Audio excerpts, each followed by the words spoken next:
This is the download recap from Sounds Profitable, the most important news from this week and why it matters to people in the business of podcasting. I'm Gavin Gaddis. The download is brought to you by Podscribe. You can find out more at podscribe.com. Let's get started. First up, 2026 South by Southwest announcements. We've got just a week to go until South by, and I've got several announcements of fun to be had in Austin. First up, Podcast Movement Evolutions expands its star-studded lineup. On Saturday the 14th, Companion Presents In Good Company will feature a live conversation with Penn Badgley. You'll know from You or Gossip Girl. Sunday's keynote will be delivered by SAG-AFTRA President Sean Astin, who you might remember from The Lord of the Rings or Stranger Things. Also confirmed, Apple will be spotlighting their recent announcement that introduces an HLS-powered upgrade to video podcasting in Apple Podcasts. Speaking of Sunday, by the way, Oxford Road has something big brewing for the last day of Podcast Movement Evolutions. From 4:30 p.m. to 7 p.m., Oxford Road and founding sponsor Libsyn will host the inaugural Independent Podcast and Creator Awards, or, for short, Indie PAC Awards. To qualify, shows and channels require full creator ownership and editorial control, no major platform ownership or exclusives. They must also have at least an episode per month in the past year, and not primarily a promotional vehicle for a top-tier celebrity using a podcast secondary to their main career. A full list of nominees, judges, and methodology can be found on the Indie PAC official website, and Oxford Road founder Dan Granger has dedicated the latest episode of Media Roundtable to discussing Indie PAC.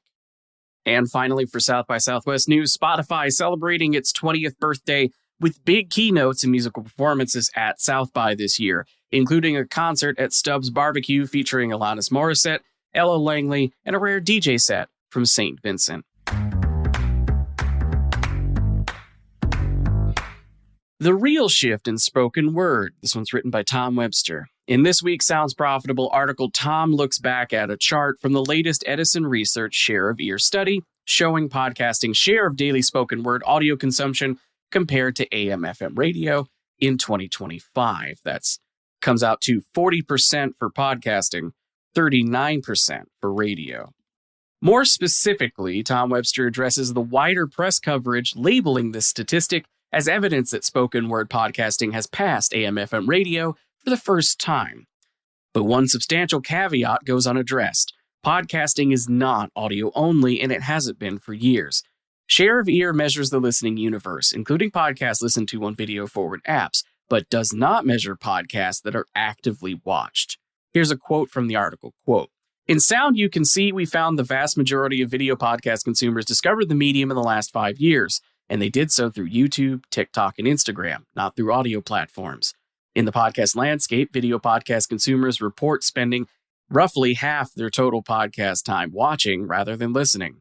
Those are hours of spoken word consumption that simply do not appear in the share of ear data because they happened on a screen and were actively watched and not listened to through a minimized app or a hidden browser tab. If one were to measure all spoken word podcast consumption, regardless of device or format, it's likely podcasting passed radio's spoken word audience some time ago, possibly even more than a year.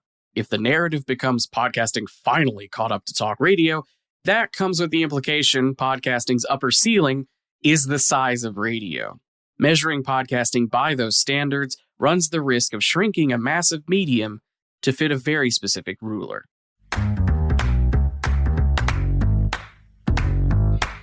Audible launches new standard membership plan. The new standard tier of Audible subscription is priced at $8.99 United States dollars, or a comparable price in other markets, and brings a streaming focus to Audible. With the original model, now known as Premium, subscribers would receive credits each month to permanently add audiobooks to their account. The new standard plan gives readers the ability to choose one audiobook a month to add to their library, which the user can listen to for as long as they're subscribed to Audible. As Variety covered this week, both the Wondery app and Wondery Plus subscription service will be shut down soon, though no specific date has been given. Wondery Plus podcasts are becoming Audible originals. with both standard and premium Audible subscribers getting perks similar to Wondery Plus for those originals. For example, early access to episodes, ad-free versions, and subscriber-exclusive shows. Audible says early testing of standard tier in the UK and Australia indicated the new plan drove, quote, strong double-digit percentage increase, end quote, in new member signups in comparison to previous offerings. They anticipate launching standard wide will drive millions of new consumers to Audible over the next year. The standard plan is now available in the United States, United Kingdom, Canada, Australia, Germany, and France, with testing in progress in other marketplaces. As video podcasts boom, SAG-AFTRA looks to organize the industry. This is by Caitlin Houston over at Hollywood Reporter.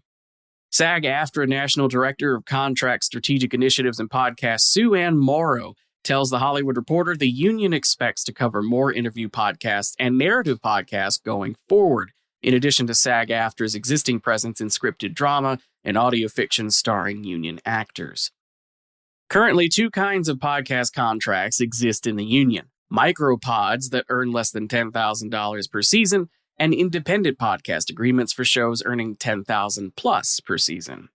A complicating factor is the industry conversation about interview podcasts being effectively daytime talk shows made at a fraction of the budget, as well as broadening the definition of what is a podcast.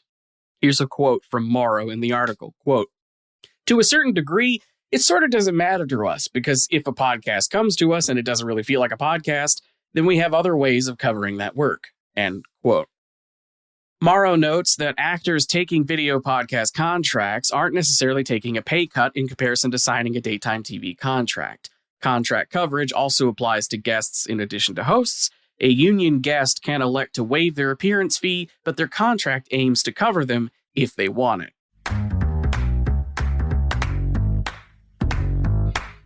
Now it's time for quick hits. There are only so many articles I can fit in our top stories each week here on the recap, so here's the rest of the stuff that you need to include in your weekend reading. First up, Frequency and FlightPath have entered into a strategic partnership integrating FlightPath's predictive planning and inventory intel directly into Frequency's premium publisher network marketplace. Pod Digital Media has signed a multi-year partnership with One Venture Group to expand its growth audience marketplace in 30-plus markets. Magellan AI has partnered with Nielsen to license and integrate Nielsen proprietary DMA data into the Magellan AI platform, allowing users to measure podcast performance at a local level in the 210 markets covered by DMA. The podcast show London has posted their speaker lineup for the 2026 edition in May. A reminder that Sounds Profitable will be returning this year, sponsoring the brand stage and hosting a badge pickup happy hour the day before programming starts. That will be 4 p.m. to 8 p.m. May the 19th. And finally, mark your calendars. Edison Research will be presenting this year's Infinite Dial report next week in a live webinar scheduled for Thursday, March 12th at 2 p.m. Eastern Standard Time. That was the download recap brought to you by Sounds Profitable. I go through the stories fast, so a reminder that in your podcast show notes is a link that'll take you to today's episode post on soundsprofitable.com, where you can click on every single thing I just talked about. You can also subscribe to get the newsletter version emailed directly to you every time we do an episode of the download. For Sounds Profitable, I'm Gavin Gaddis. Our producers are myself, Brian Barletta, and Tom Webster. Special thanks to you for sticking with me as I brought you all the top news from this week in the business of podcasting. Robot. Download complete.